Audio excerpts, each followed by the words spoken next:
Assalamu alaikum, everybody. Peace and blessings be upon all of you. It is an honor to see such a wide variety of faces and personalities and colors and backgrounds, and truly, I mean, it's cliche to say, but this is the reflection of I think what we all envision for the world. I'm gonna talk about justice, but I'm gonna change it a little bit. You know, we think of justice as the thing that the megaphone holders are fighting for, that the lawyers in offices working for hours, that's what they're doing. We envision justice as this overarching, large and powerful concept, and it is, absolutely. Justice, as we understand it, is something that is meant to encompass all of humanity, right? It's not necessarily revered, however, as this individual responsibility that we have to one another. And again, I hate cliches because we always hear about them, but I wanna talk about orphans today. And in Islam, the rights of the orphans is something that is constantly expressed. It is the obligation of the Muslim community to take care of the orphans. It is the obligation. Because if they don't, then who will? And we look at the plight in the Middle East. Let's use that example.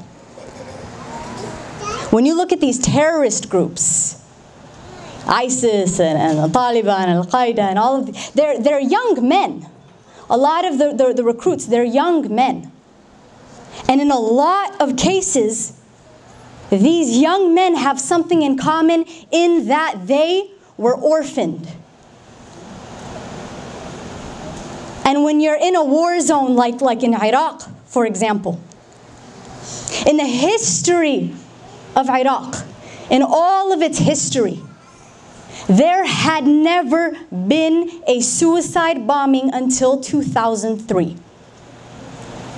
Never. What happened in 2003?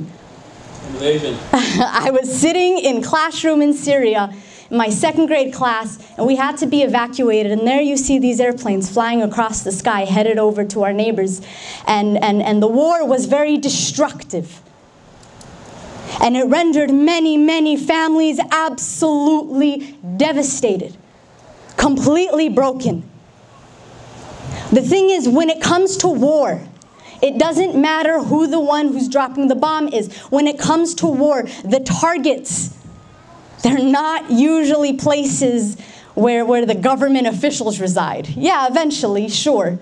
But the first places that are targeted are schools, mosques, marketplaces.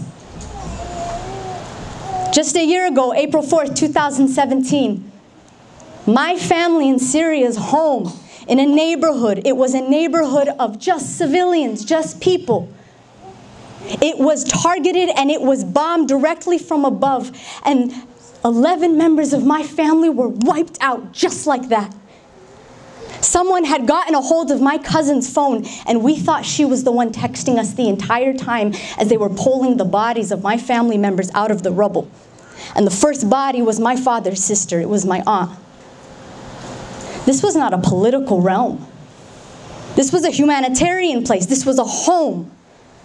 When the University of Damascus or the University of Aleppo was bombed a week before exams, this was not a political institution. It was a humanitarian institution where regular people who do regular things, that's where they reside. That's where they base their cultures around. Now, the biggest effect that war has, and not just the war of bombs, I'm talking about the war of poverty, the war of slavery, the war of poor access to health care, racism, whatever we're doing to our poor migrant families in this country right now. These are all variations of war. They all seek to debilitate one specific thing. It's not necessarily the spirit of the people. It's not even just getting rid of their school curriculums. It's not taking away their homes. It is discombobulating the family structure. This is a fact. If you look at every case of a society that has some sort of issue, that has something plaguing it, whether it's terrorism in the Middle East, or whether it's gang violence outside Chicago, whatever it is, you will see that the family structure has been fundamentally altered as a result of these wars that have been waged. And then it's like this perpetual cycle that goes on and on and on. But what does that mean? Why would a militant regime need to target families? What is the benefit of that? Because when you target the family, you orphan the people. And when you orphan the people, they have no choice but to let their circumstances raise them. I'm going to tell you a story. And this is a story I think everybody should know and everybody should share.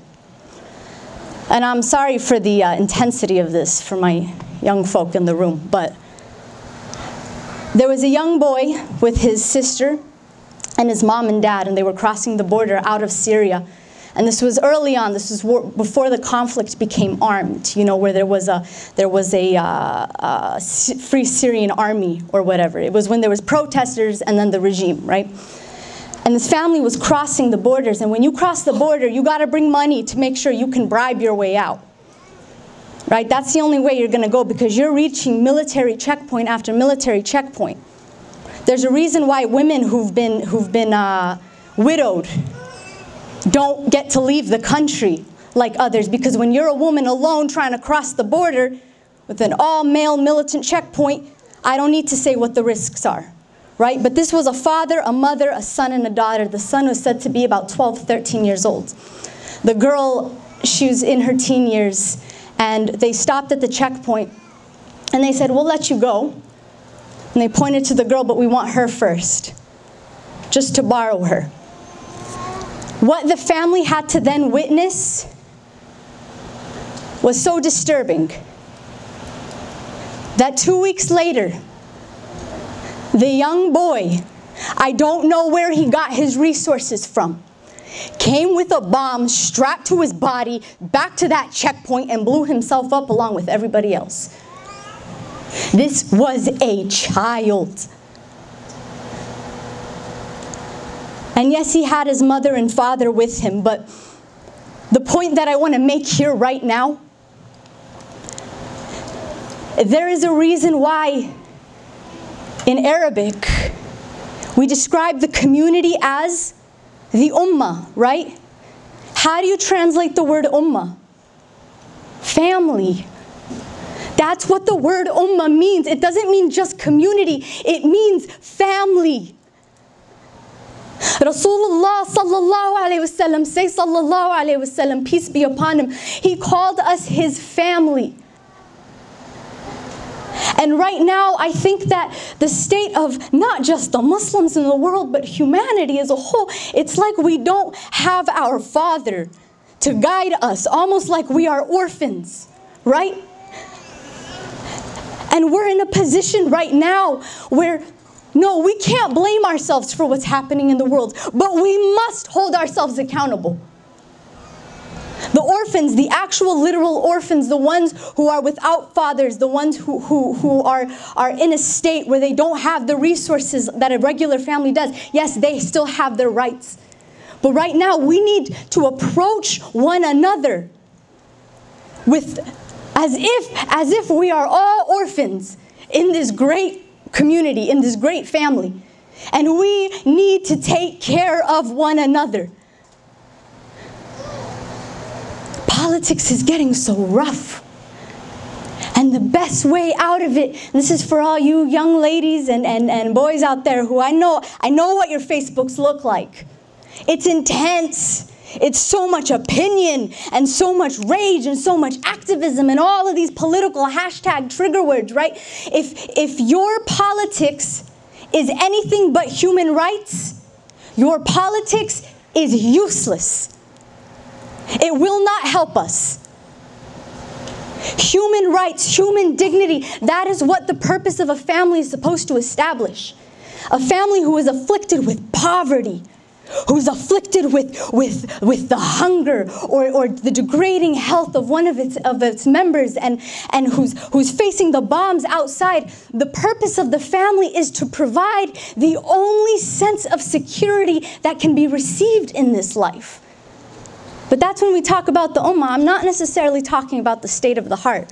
That's a whole other trial in itself, right? We're supposed to take care of each other. But right now our families are being split apart, whether it be by politics or war or just the state of things right now. I was privileged to go to a country in the southernmost part of the Caribbean called Trinidad and Tobago. Now, being a hijabi was one thing. You know, usually we get stared at malls and stuff because of the hijab. I was the only white girl other than Steve, the US ambassador. We were in a part of town where I had never seen what I saw. Let's put it that way. In the 70s was when this nation was liberated from slavery. I was there on Emancipation Day. In the 70s! That's in most our parents' lifetimes. That's in many of our lifetimes that these people, this island, was emancipated from slavery. And I was given the opportunity to go perform poetry at a prison, a youth prison. It was a boys' prison. The resources in that country are so bad. And this prison was two things. It was one where you go and punish the young men who committed crimes like murder, rape, committed crimes like you know, theft and major crimes, and some of them minor crimes. But the prison also served as something else. It was also their foster care system. So you were putting kids who had been abused by their parents in the same environment as murderers and gang members and things like, and it was such a systematically destructive place. These were boys under 18 years old, and they had a system. It was so disturbing to see this. And they say that the greatest issue happening there is that there is no family structure. Drug addiction is so widespread. Incestuous rape, astaghfirullah, is so widespread, so widespread. The state of the society was such an understandable explanation for the state of this prison. But let me tell you something. They did a writing workshop with these young boys. And again, some of these boys were killers. Some of these boys, literally, they were telling us, some of these boys had decapitated their own parents. And I mean, some of this most twisted stuff, I'm telling you. And these were boys. They were younger than us, all of the poets there. They made them do a writing workshop. And they asked the most simple question to these boys. If you could be any animal, what would you be?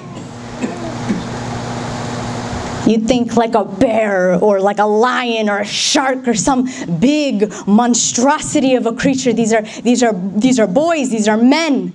You know, they're known for their pride, they're known for their aggression, right? The woman who was conducting this workshop, you know what she told us? Allahu Akbar. The mass majority of these young men said that if they could be anything, they would be birds. Like, you have to think about that for a second. What does that mean?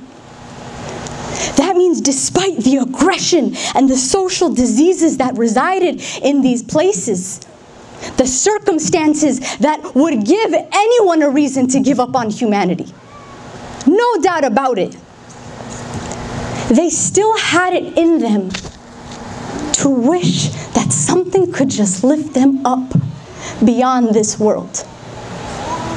That's a sign of hope. That's a brilliant, brilliant testimony to the fact that the destruction of this world, it is meant to be a test. As Muslims, we believe that we will never be tested with something we cannot handle, even if it's the hardest test. I've seen my father crying in salah in the middle of the night, not having any idea that his children could hear him, because he was broken down to a state that only his God could lift him up, could ease that burden for him. This fitna is meant to break us. This struggle is meant to break us. But maybe Allah can't lift these young people to be the birds that they want to be. But we are an ummah, and justice begins with how we treat one another. And I think that if we treated our families better, and fathers, if you told your daughters they were beautiful and taught them the kind of men to expect them to marry, wallahi, things would be different. And mothers, teach your sons how to be good to women. The problems that you see in these societies, these self-proclaimed violent young men in these Muslim countries that are saying they're doing this for Allah, they're so misguided, and they're doing things that is so fundamentally against the system of men and women and justice and humanity. And it is because the only thing that has fathered these young people is vengeance. We have to take care of each other. Now, Muslim Legal Fund of America, how does this all tie in, right? I was listening to a lecture this morning about the Pharaoh, who, no matter how bad any oppressor is in modern times, no one will ever be as evil and as cursed as Pharaoh, the one who Moses was sent to. And it's fascinating because in the lecture he was describing when Pharaoh would turn away from Moses, who would give him the message. And I never caught this before. When the Pharaoh would turn away, it said he would turn away on his cane. As in, he's not some young macho man. The guy's got a cane. He's an old man. How did he succeed in oppressing a nation down to the point that we've never seen an oppressor slaughter all of the men, leave the women, in the same way, and enslave this nation the same way the Pharaoh did. Istighfaf was the word that they used, and it was a type of psychological manipulation that took place. Now, I'm loosely interpreting this, right? And I'm basing this off of a lecture that I heard. But he was describing that first you teach someone that they have no value. That's the first thing you do. You degrade them so that they think that they're not worth anything more than the oppression they're living in. You make them doubt their intellect, their spirituality, their physical capability, their emotional, mental capability. This is what war does to people. Any type of war, any type of oppression. And you degrade until there isn't even dignity in how two people interact with one another. And this is something Rasulullah sallallahu alaihi wasallam, the Prophet Muhammad, peace be upon him, he was warned not to let them get to him. Don't let them convince you you are a fool, because they would say he's a magician, he's just a poet, he's just crazy. Don't let them convince you of this. You have to retain that basic dignity of what your value actually is. Our efforts to maintain within ourselves this value and to maintain within one another this value, this is an act of justice. I see right now the plight in the Muslim community is the shame that a lot of Muslims have to be identified as such. Because it's thought to be this inferior religion. We ourselves have been convinced that we're just a bunch of violent, crazy people. And we're always on the defensive. Like, no, Muslims don't do, yeah, you know, but we don't believe in anything. Like, at the end of the day, the moment we completely separate ourselves from those people and refuse to see in them the plight that has afflicted them, is the moment we have empowered the oppressor. We have been divided and we have been conquered. And that's the biggest victory taking place against us within the Muslim community. Fathers and daughters don't talk. I've been in a lot of workshops and there's a lot of daddy issues in this community, from men and women. There's a lot of division that's taking place because we are being sold a packaged version of what we are and what our value is and what our belief structure is. But we must honor our own value. Utilize the empathy to deconstruct where the humanity in an individual went wrong, and we solve that problem. Oh no, those guys aren't from us. No, we don't have anything to do with them. Is this how you treat an orphan? Those are just violent kids. We don't have anything to do with them. There is a psychological affliction that has taken place. We have to protect one another from the feelings of worthlessness that degrade us to the point where our own humanity has been compromised. We are a family. And I know I'm going on and on about this, but I've traveled to so many communities. I've seen so many countries. I've seen refugee camps. I've seen youth prisons, orphanages. I've gone to community centers. I've gone to different types of mosques. I've seen the testimony and the division that has afflicted us within ourselves. The truth is one thing. One of Allah subhanahu wa ta'ala's name is Al-Haq, the truth.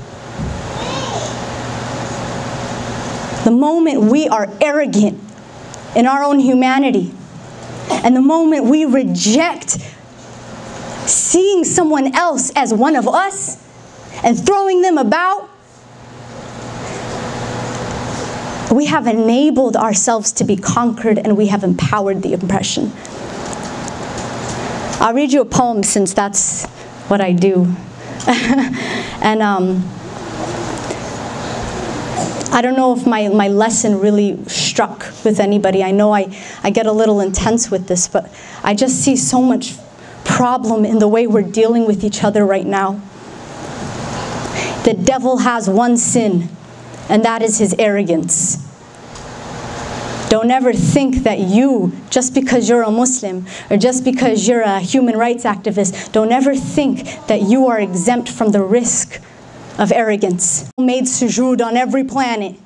He was the top of the top. He was the most religious of them all. And then what did he say? I am fire and this is mud. I am better than it. We must humble ourselves. And we have to take care of one another. And the way that begins is with family. And I will recite you a poem about my grandmother and her farm in Syria. Unfortunately, the farm has been destroyed. No one's left in that area, but for a few years, my cousins, even after my grandmother left, they turned this farm into an orphanage for the little boys. And you know what they did? They taught these boys to farm. Because I promise you, if you do not have a mother or a father to raise you, who better to teach you the lessons of drought, of patience, of scorch, than the earth herself? My grandmother always had dinner on the table. Even when the tyrant put checkpoints outside her door, her defiance made meal times a battle. Her family would always win. As long as she could keep chopping, she would get that tabbouleh to the table fresh. because families sit together to eat. They don't await the funeral prayer. So she would send my cousin down the stairs to get her parsley, and they ate like kings amidst a war zone. Recipes the tyrant has never tasted. My grandmother knows Syria better than anyone. It is the arthritis living in her knees. She had a farm whose dust she knew by name. She knew the day the peaches would be ripe and how sour a lemon was based on the rain. My grandmother spoke the language of the land that fed her.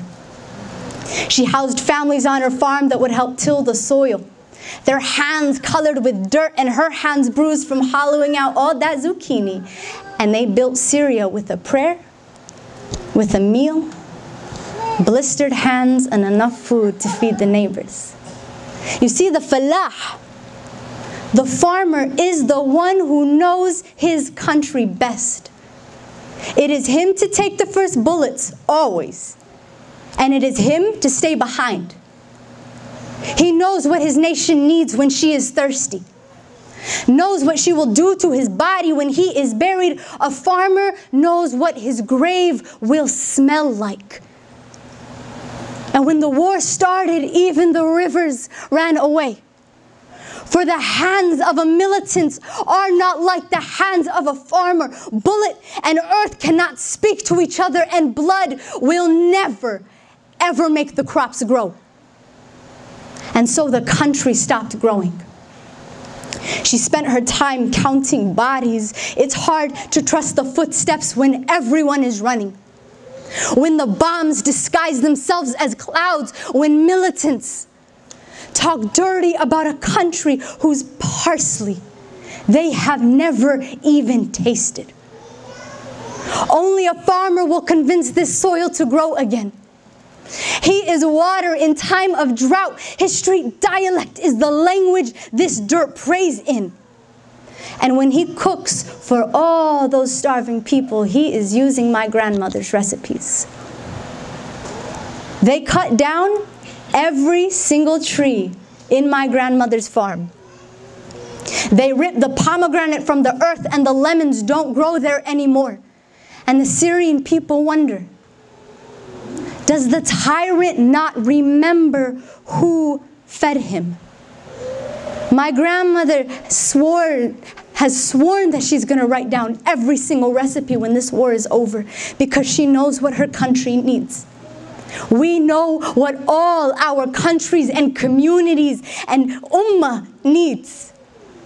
We will rebuild them with a prayer, with a meal, blistered hands, and enough food to feed each and every one of the neighbors. And the tyrants, and the militant, and the terrorists, and the warlords, just like the rest of us, they're gonna learn their graves. They're gonna feel the weight of the entire country on their chests. And when the soil asks them, did you not spill blood in my name? Then why do you fear me so? Let the earth give your body back to me. And these men will not know how to respond. They don't speak the language of their country. They will struggle against the dirt that fed them. Keep the people who are oppressed in your prayers right now.